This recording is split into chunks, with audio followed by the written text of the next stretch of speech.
I also just wanted to quickly take a moment to mention that there is a beautiful lady here with beautiful bright pink lipstick and pink pants who might want to just come out so you can see her, especially for the women at Gloriavale. Charlotte Cummings is conducting an independent research project. Do you want to come up here and say a few quick words? Yeah, you go. And she can tell you exactly what she's doing and looking for, but I can speak from experience that the process is probably the most seamless and safe process I've ever gone through in an interview situation. So thank you, Charlotte.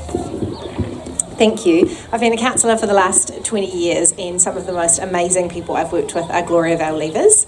So I thought, why not add my voice to your calls for change? And sometimes there needs to be someone with a little bit of independence from another perspective and a piece of research just to add another piece to the puzzle of your cries for justice. So this project is looking at the experiences particularly of women who have left Gloriavale and women who were born into the community at Gloriavale.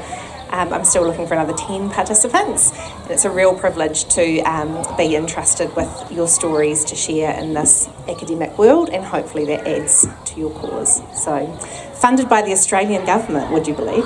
Sometimes nice to know who is behind you, so thank you, Australia. And just to add to that, if any of you do want to approach Charlotte, you can come through either Liz or myself, and you need to have been at least 16 years old when you left. And she can either come to you for an interview, or she can do a video link, or it can make it pretty easy. So 10 more women, please.